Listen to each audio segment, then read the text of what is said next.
Ambassador, ladies and gentlemen, a very good evening to you all. My name is Daniel Lustak, I'm a board member of AMU, and I'm privileged to welcome you here at the 2012 US presidential debate simulation. The session tonight is a very special one. Four brave and young human beings will debate on issues which are not only relevant for the outcome of the US elections. Ladies and gentlemen, Ambassador of the United States, Norman Eisen.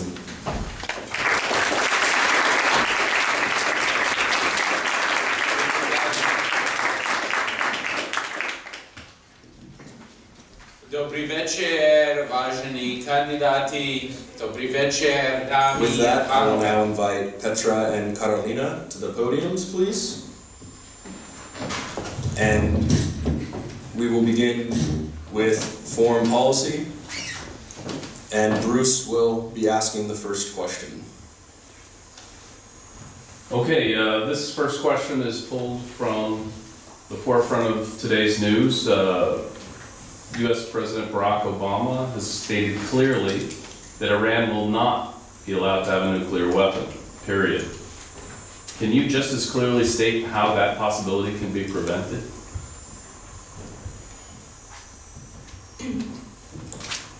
Good evening, ladies and gentlemen.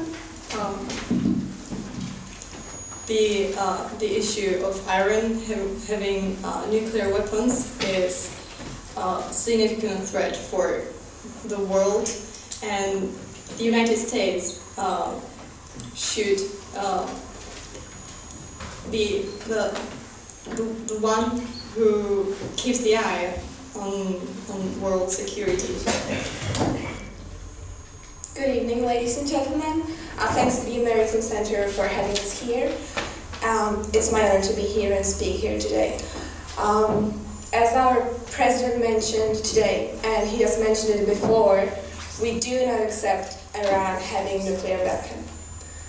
This is mainly because it represents a great threat to the national security of the United States, as well as our allies in the region, including Israel, who is our dear friend. Michael Powell. The second question will come from Robert. Please to the podium.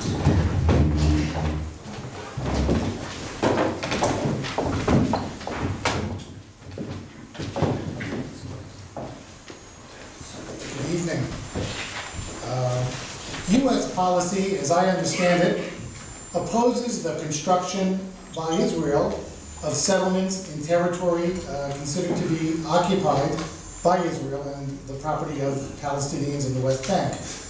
Yet during the Obama administration's past 3.5 years, we have seen continued settlement activity in that area. In addition, over the past 3.5 years, we have seen the Israeli military, the Hamas government in the Gaza Strip, and terroristic elements in the Sinai Desert launch rockets at one another, with civilians often the target and often the casualties.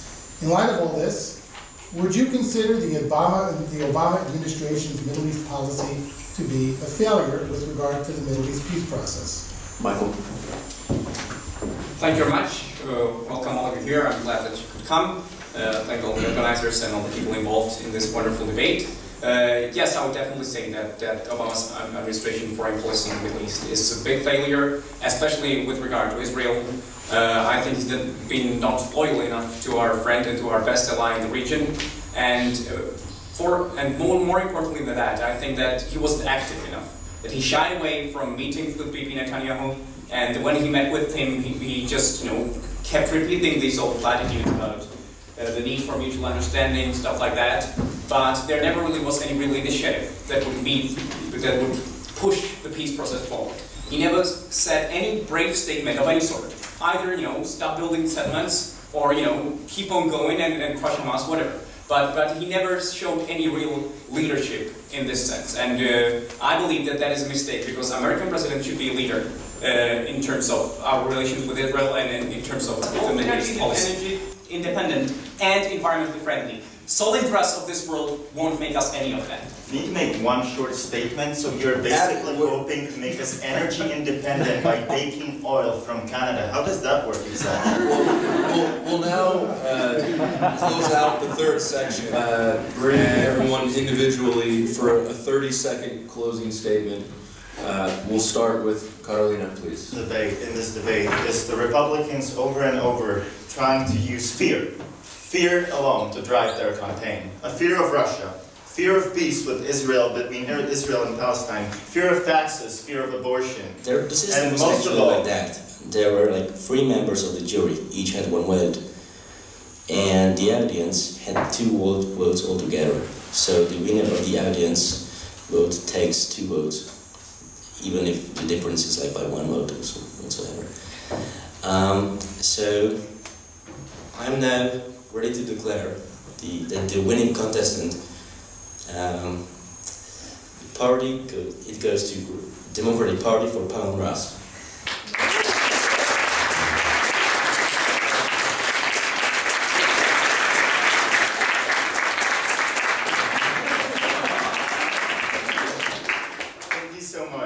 No, seriously, I really appreciated it, but I want to say, like, everybody today was really, really great, and so this applause goes for all of us, because seriously, it was a great experience, and I appreciate being here, and appreciate having such a great team to debate against, so thank you guys.